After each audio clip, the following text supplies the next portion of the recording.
महाराष्ट्राचा इतिहास म्हटलं की गडकिल्ल्यांचा उल्लेख होणं साहजिकच आहे. गेली अनेक वर्ष ट्रेकर्स आणि हायकर्ससाठी हे गडकिल्ले म्हणजे भटकंतीचं आवडीचं ठिकाण. नमस्कार, ऑफबीट यात्रेच्या ह्या भागात आपल्या सगळ्यांचं स्वागत आहे.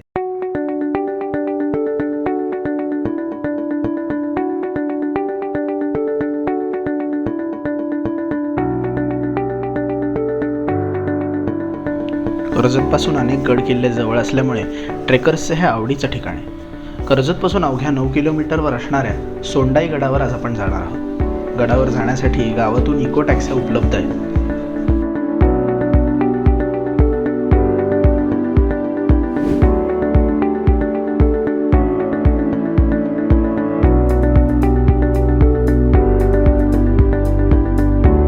साधारणतः तासाभरात तुम्ही सोंडाई गडाच्या पायथ्याशी पोहोचता.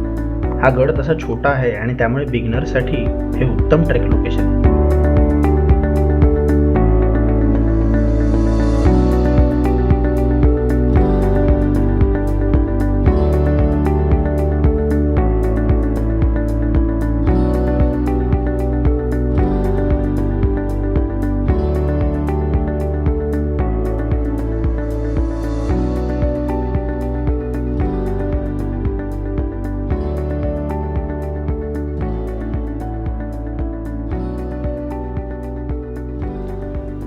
असं म्हणतात, प्रत्येक प्रवासात वाटाड्या महत्त्वाचा असतो.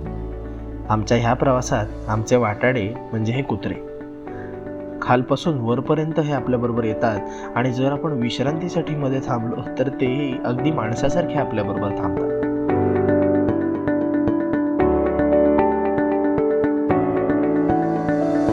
थोडं चढल्यानंतर गडावर जाण्यासाठी लोखंडी पायऱ्या आहेत.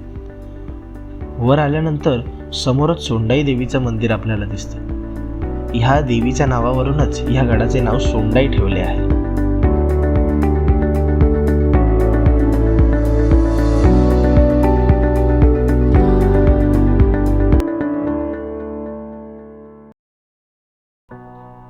सोंडाई गडावरून प्रबळगड, इर्शालगड, राजमाची, माथेरान आणि सोनगिरी हे अगदी समोरच दिसतात.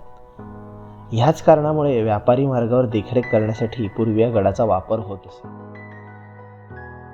समोरच्या डोंगरात पसरलेलं धुकं, मध्यभागी असलेलं मोरबे धरणाचं पाणी आणि तो घोंघावणारा वारा.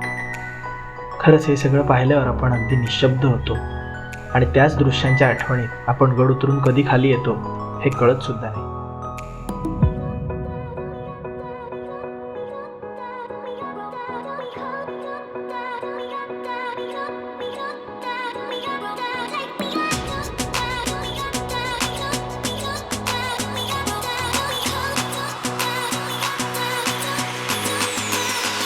प्रवास, अनुभव या सगळ्याबद्दल अजून खूप काही बोलायचं आहे, पण तुर्तास इतकंच.